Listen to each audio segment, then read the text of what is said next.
Keiko Ogura. A 8 anni il mondo è tutto in uno specchio. Io lo guardo, lui mi guarda. Fuori il mondo è l'oro del sole.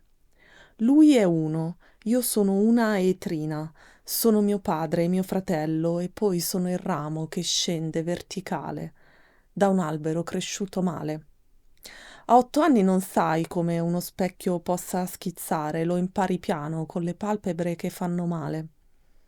A 8 anni esci di casa come sempre, tuo fratello spia il disastro dalla collina, i vestiti sono a brandelli, non sai niente di fisica quantistica.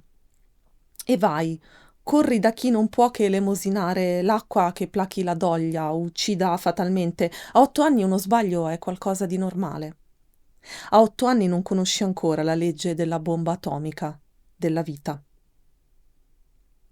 Vivevo in una casa di legno, ai margini dell'acqua. Il porto mi sorrideva da lontano, prima che la furia planasse come vertice di se stessa, rinnegando se stessa. In quel momento preciso mi schizzarono gli occhi dallo specchio, mentre le cose si moltiplicavano. Io planavo nel centro, la furia planava dal cielo, la mia anima schizzava in quella di 1000 altre anime. È stato come se un dio pazzo avesse deciso di mettere la vita su un cavallo impazzito. È stato il mare l'ultima cosa che ho visto, ma prima la carne che si arricciava sulle braccia e prima ancora quel rosso, il rosso numerico, la matematica del più, il brodo primordiale che ha cantato l'inno della vita e della morte, l'accelerazione della materia, la vita che per definirsi distrugge altra vita, il raddoppio, la parabola in salita, 80.000 anime volate in cielo, 80.000 brandelli di me.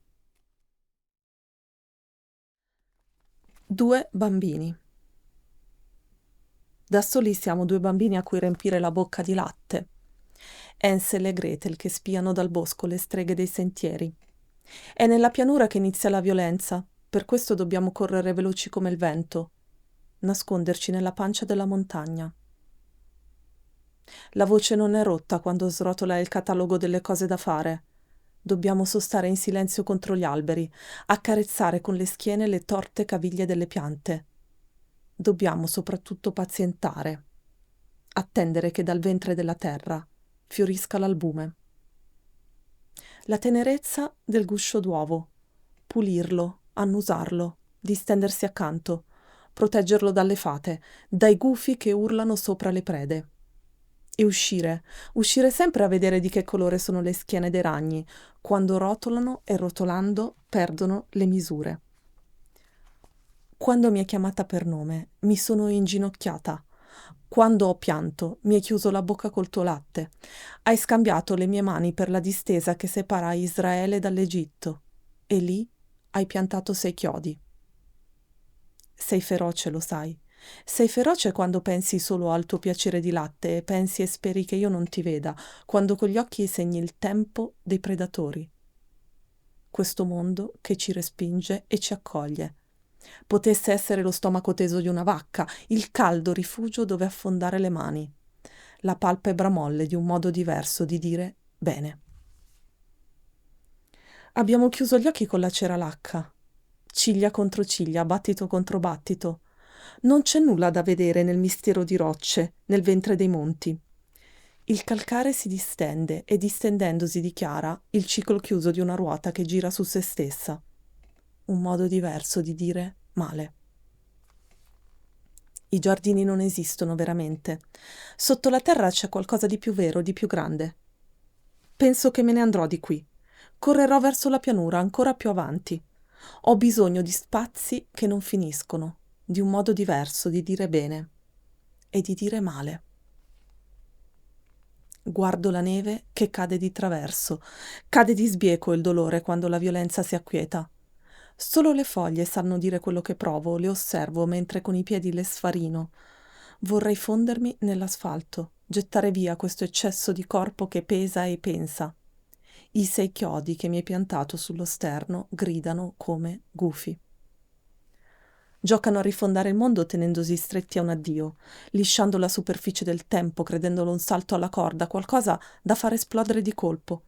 Si guardano dall'esterno mentre affilano la punta degli eventi, li rivivono in slow motion. Abbiamo aperto un supermarket di parole inutili, una sequela di significanti da appendere alla finestra. Questi gesti che ci appaiono davanti, che ci riportano alla verità del corpo. Dicono che sono felici, ma è tutto nelle parole. Parole da saccheggiare, da sputarsi in faccia. Dicono che sono felici e il corpo è triste, triste. Se io sono felice, devo stare muta. Cibo e vestimento. Le balle di fieno rotolano sui campi e creano un mondo diverso, qualcosa che i contadini conoscono molto bene, nel silenzio delle loro tane. Un mondo che esiste in ogni mente, se stiamo in silenzio e aspettiamo quel segno. Arriva da un altrove lontano e vicino, da un posto che conosciamo da sempre. Segui il sentiero e troverai una porta. La potrai aprire solo dopo averla richiusa alle tue spalle. Ti seguirà a lungo, mentre pesterai i piedi sulla terra e le foglie, mentre sposterai avanti, ancora un po' più avanti, una malinconia. Un trono esile d'oro cade in un attimo, ma una casa costruita mattone dopo mattone, forte, silenziosa, sfida il re e sfida la regina. Occhi di donne la guardano da lontano. Ma se entra un verme, solo un piccolo verme. Il segnale è pronto. Ora il cielo è di un azzurro nauseante e tu puoi lanciare il dado. Puoi aspettare che il numero copra o riveli, mentre in alto gli uccelli sono moscerini impazziti, mostri che navigano in cerca del nulla. Aspetta a piedi uniti sulle soglie del giardino. Guarda come un cane sbrana un altro cane. Guarda come un altro tesse rimedi con occhi dolci. E accarezza con lo sguardo anche quello che inventa strategie, impasta i tempi, tenta un'impossibile anticipazione. Tutti vogliono salire sul trono d'oro, essere il re e la regina. Tutti vogliono la mela rossa e lucida, il cielo azzurro sulla testa senza nuvole. Ma tu per favore fai un passo indietro se mi senti.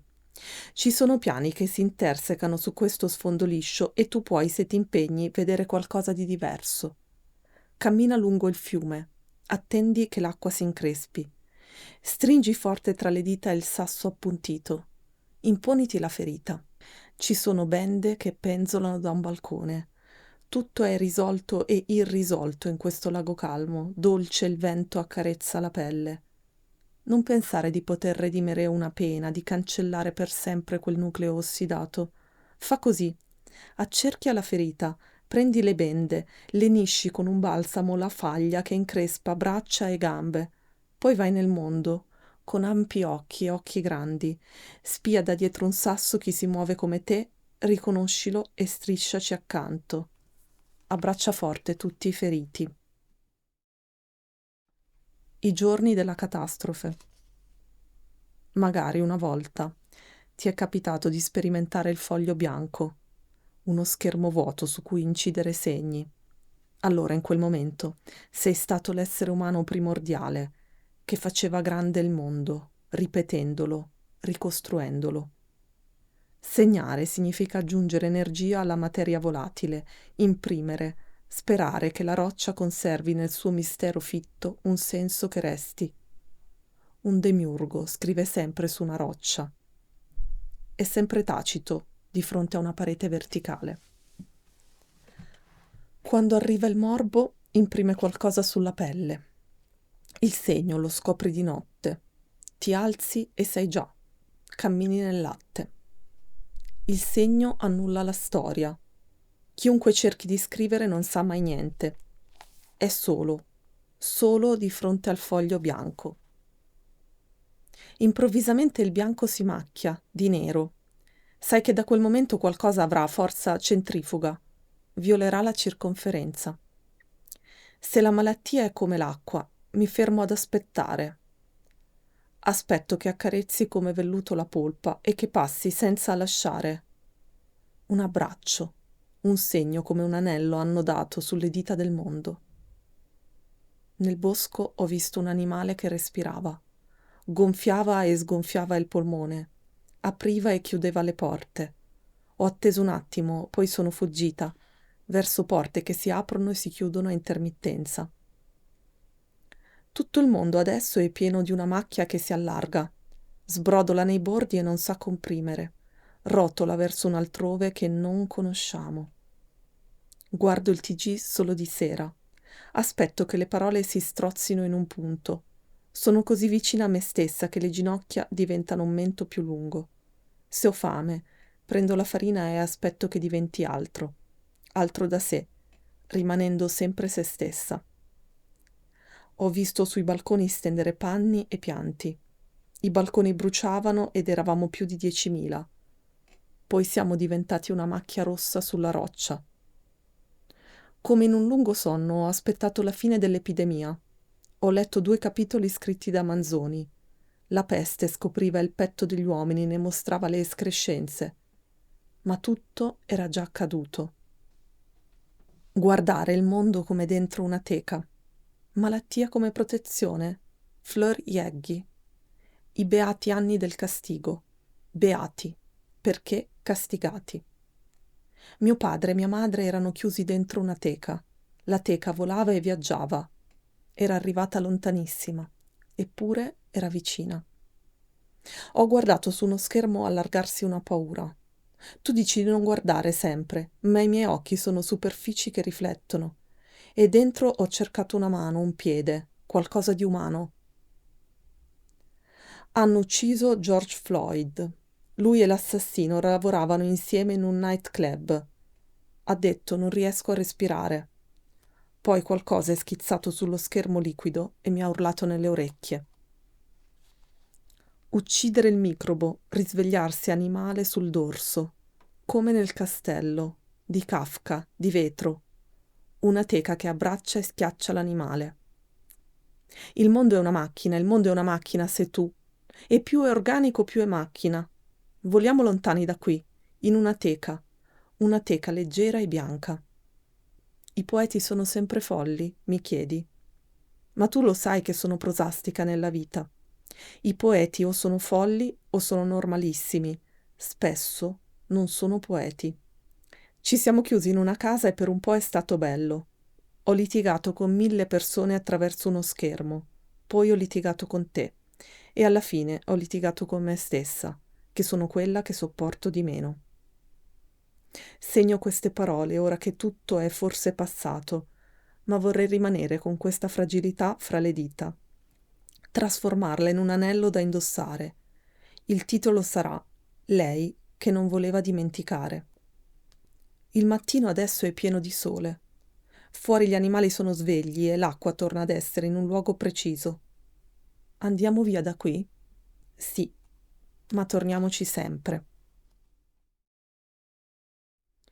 E poi ci fu la colata, in tinta di neve la visione, che crebbe di paglia, vestita di paglia e di orama, un animo fossile da stringere negli occhi, le mani lasciate cadere, capacità di accarezzare, sfiorare, in tinta di neve la visione e paglia da gettare sotto i piedi, per arrivare in un luogo in cui dirsi vivi e morti, in tinta di neve ancora bella da stringere, una cosa che cresce, che vive e che si congela, in tinta di neve come non vita, che vive e non vive, che spinge smarrita, che scalcia di notte e fa sentire una preda di menti che in tinta di biondo, impagliata semiviva oltre la deriva, in tinta di biondo, di paglia, di vita che era, a margine, a bordo, a piega di mondo, in tinta di neve, in tinta di sangue, in tinta di verde, di bosco e di marcio, parole che cadono, che nutrono e spolpano, la carne spinta sull'orlo del sangue, e allora vissuta su paglia e seccata, può dirsi per sempre, può dirsi per sempre. In tinta di neve, sbiadita di neve, la vita che sbanda smarrita, la biada ai cavalli, un nesso mancato, un solido tremante smarrito ungulato. Linguaggio che bolle, che scalcia e poi secca, bestia ferita e passata d'altra vita, la vedi in un cerchio, la vedi fissata, bloccata in un quadro, è davvero mai nata.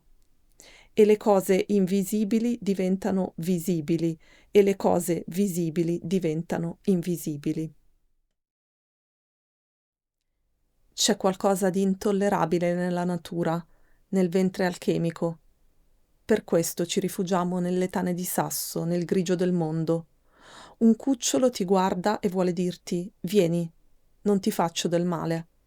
Un cucciolo ti guarda e vuole dirti: vieni, non farmi del male. Affidiamo a periferie e macerie ogni percezione di vita. Ci chiudiamo in carceri di pietra.